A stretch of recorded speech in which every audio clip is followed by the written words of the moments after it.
আসসালামু আলাইকুম এভরিওয়ান। আজকে আমি আপনাদের সাথে এমন একটি রেসিপি শেয়ার করব যেটা দেখলেই আপনাদের খেতে মন চাইবে এবং খাওয়ার পর আপনাদের মনে হবে আপনারা অনেক ইউনিক এবং টেস্টি কিছু খেয়েছেন।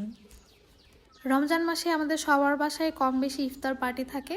তো সেই পার্টিতে যদি আপনি এই ধরনের একটা ডিশ তৈরি করে দিতে পারেন তাহলে এটা দেখেই কিন্তু সবাই আপনার বেশ প্রশংসা করবে এবং খেতেও কিন্তু ভীষণ টেস্টি হবে। এবং দেখবেন সবাই কিন্তু আপনার কাছে এই রেসিপিটি চাইবে এটা কিভাবে তৈরি করেছেন। এই রেসিপিতে যে বানটা তৈরি করেছি সেটার জন্য আমি এখানে নিয়ে নিলাম 1.5 কাপ পরিমাণ ময়দা। আর এখন এতে দিয়ে দেবো 1 চা চামচ পরিমাণ ইস্ট। আমি এখানে অ্যাক্টিভ ইস্ট নিয়েছি। অ্যাড করব 1/2 চা চামচ পরিমাণ চিনি। দিয়ে দেবো পরিমাণ মতো লবণ। অ্যাড করব 1 টেবিল চামচ পরিমাণ সয়াবিন তেল এবং দিয়ে দেবো 1 টেবিল চামচ পরিমাণ গুঁড়ো দুধ। এখন এই সবগুলো উপকরণকে আমি হাত দিয়ে প্রথমে খুব ভালো করে মিশিয়ে নেব। এখন ফুটন্ত গরম পানি দিয়ে আমি একটি সফট ডো তৈরি করে নেব। আমি অল্প অল্প করে পানি দিয়ে এই ডোটা তৈরি করে নেব।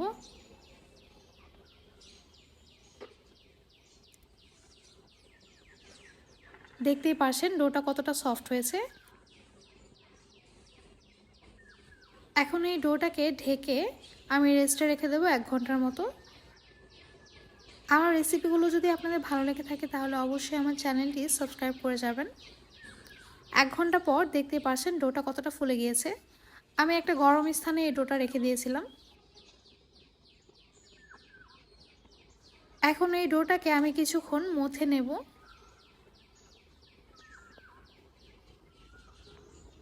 আপনারা দেখতেই পারছেন আমি কিভাবে এই ডোটা মথে নিচ্ছি।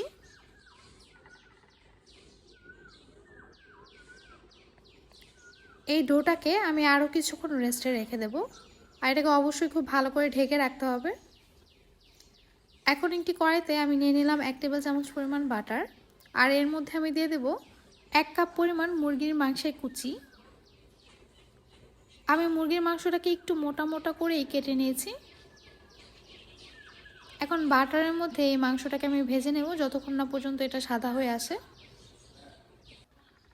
যখন মাংসটা বাটারের মধ্যে খুব ভালো করে ভাজা হয়ে যাবে তখন আমি এখানে অ্যাড করব লবণ এবং দিয়ে দেব 1 চা চামচ পরিমাণ আদা রসুন বাটা।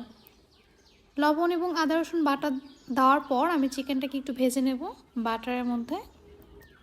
আর তারপর এখানে অ্যাড করব সামান্য পরিমাণে হলুদ গুঁড়ো এবং সামান্য পরিমাণে লাল মরিচ গুঁড়ো।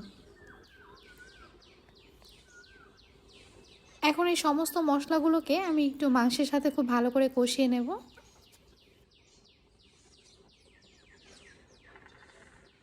মশলার কাঁচা গন্ধটা চলে গেলে আমি এখানে অ্যাড করব সামান্য পরিমাণে পেঁয়াজ কুচি।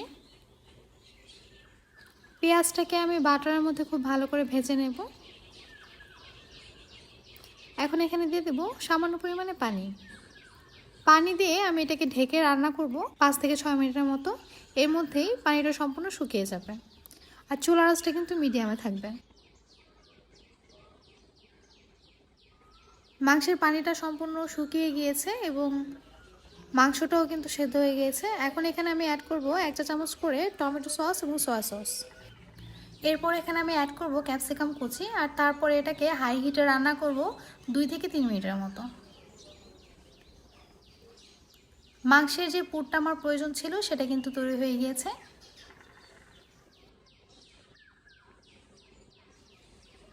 এখন আমি রুটি তৈরি করে নেব। আর এই জন্য ডোটাকে আমি একটা বোর্ডের মধ্যে নিয়ে নিচ্ছি। এই ডোটা একটু সফট আর স্টিকি হবে, তবে আপনারা যখন ময়দা দিয়ে এটাকে আরও কিছুক্ষণ ময়ান করবেন তখন এটা ঠিক হয়ে যাবে। দেখতেই পারছেন আমি কিভাবে এটাকে ময়ান করে নিচ্ছি। আপনারাও কিন্তু সেম কাজটা করে নেবেন। এখন এই ডোটাকে আমি 4 ভাগ করে নেব।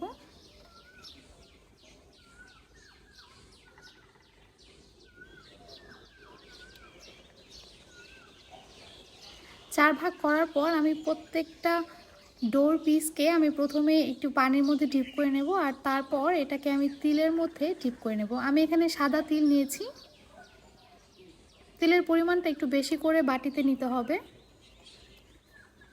ডোয়ের চারপাশে আমি তিলটাকে খুব ভালো করে স্প্রেড করে নেব আর তারপর ময়দা মাখিয়ে এটাকে আমি বেলে নেব। এই রুটিটাকে একটু মোটা করে বেলতে হবে। এরপর এটাকে আমি 4 ভাগ করে নেব।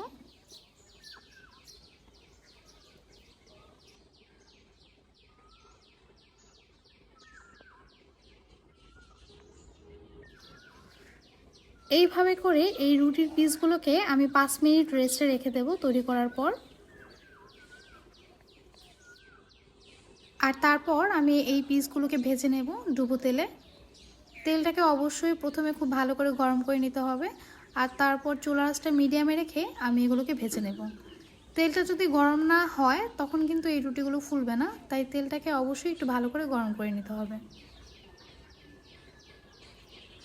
দেখতে পাচ্ছেন রুটিগুলো কিন্তু অনেকটা ফুলকো হয়ে এসেছে। বানগুলোর কালার যখন এমন হয়ে আসবে তখন আমি এটাকে তুলে ফেলবো। এইভাবে এই বানটা তৈরি করে আপনারা কিন্তু এটাকে এমনিও খেতে পারেন। এই বানটা খেতে খুবই টেস্টি হয়, কারণ এর মধ্যে তিল দেওয়া আছে।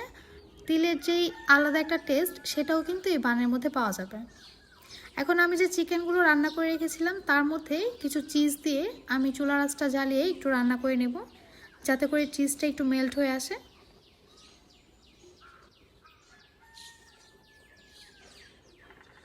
আর এখন এই বানগুলোকে আমি কেটে নেব।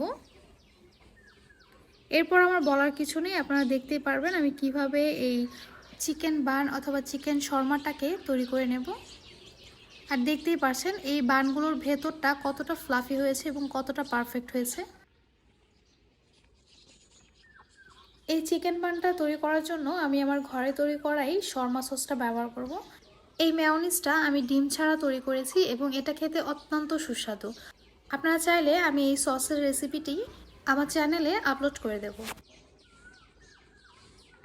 আর এখন আমি একে একে করে শর্মাগুলো তৈরি করে নেব। আর তার জন্য আমি এই সসটাকে প্রথমে বানের মধ্যে খুব ভালো করে স্প্রেড করে দেব।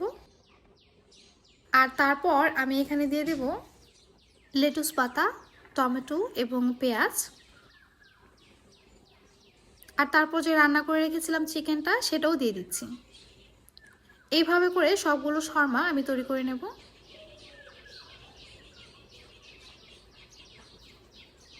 আমার শর্মাগুলো তৈরি করা হয়ে গিয়েছে। দেখতেই পারছেন এটা দেখতে কতটা সুন্দর দেখাচ্ছে এবং খেতেও কিন্তু খুব মজার হয়েছে। আশা করছি রেসিপিটি আপনাদের খুব ভালো লেগেছে।